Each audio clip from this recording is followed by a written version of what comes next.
Hello दोस्तों, आज हम जा रहे हैं बाबा नीम करोली के आश्रम में जो कि है कैंची पे स्थित। चलिए तब तक आपको हम कुछ जानकारी बताएं वहाँ के बारे में।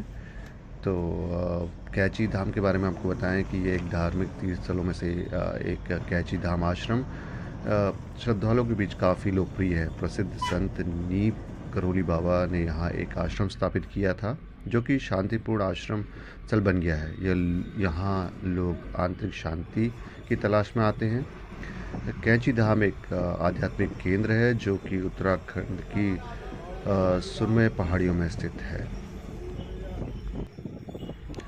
कैंची धाम यानी नीम करोली बाबा के दर्शन के लिए मार्च से जून का समय सबसे अच्छा माना जाता है। हालांकि साल भर कभी भी यहाँ जाया जा सकता है। हर साल 15 जून को यहाँ मेला लगता है और भंडारा होता है। इस दिन यहाँ आना बहुत अच्छा माना जाता है।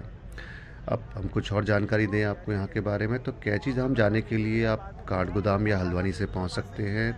जहाँ तक हल्द्वानी और काठगोदाम आप ट्रेन से आ सकते हैं, उसके बाद आप यहाँ से कोई भी टैक्सी या बसेस ले सकते हैं। और तकरीबन काठगोदाम से कैंची धाम की दूरी 40 किलोमीटर है। और आगे की जानकारी बताएं तो ये आपके नैनीताल ज़िले में पड़ता है। नीम करोली बाबा को हनुमान जी का अवतार मानते हैं। कैंची धाम से कई कैंची धाम से कई चमत्कार और रहस्य भी जुड़े हुए हैं। मान्यता है कि यहाँ आने वाले हर भक्त की मुराद पूरी होती है और कोई खाली हाथ नहीं लौटता। कैंची धाम में देश विदेश से श्रद्धालु पहुँचते हैं।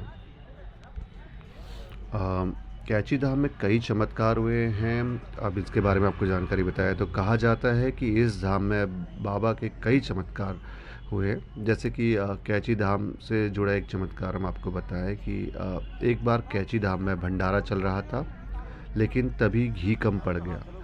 तो भक्तों ने यह बात बाबा को बताई, तो बाबा ने भक्तों को नदी से जल भरकर लाने को कहा। बाबा के आदेश पर नीचे बहती नदी से कनस्तर में जल भरकर लाया गया और उसे प्रसाद बनाने के लिए इस्तेमाल किया गया। लेकिन पात्र में डालते ही जल जो नदी से लाया गया था वह घी में बदल गया।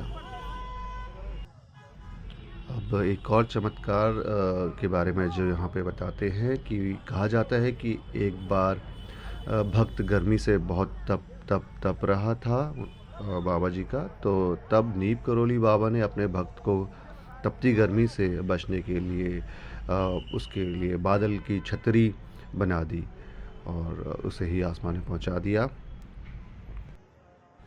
तो ऐसे ही अनगिनत चमत्कार हैं जो कि बाबा से जुड़े हुए हैं।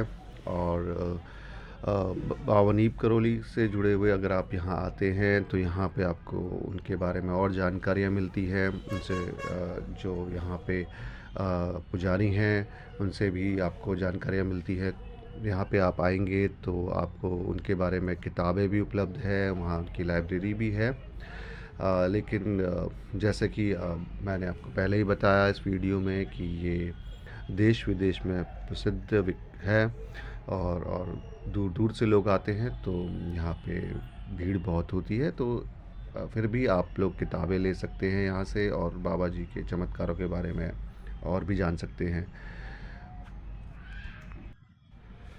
अब बदलते समय के साथ यहाँ के कुछ नियमों में भी बदलाव आ रहा है। पहले जब इतनी भीड़ नहीं थी भक्तों की, तो यहाँ पे आप बैठ के हनुमान चालीसा का पाठ भी कर सकते थे।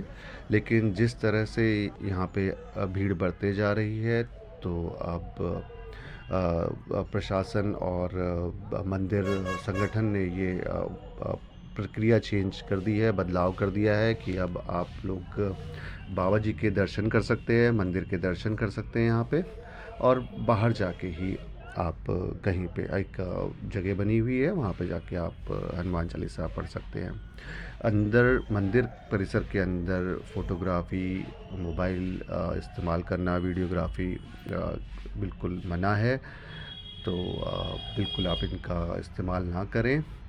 और जब भी आप यहाँ पहुँचेंगे तो आप में एक अलग ही ऊर्जा आएगी, आप आध्यात्म की तरफ खींचे चले जाएँगे।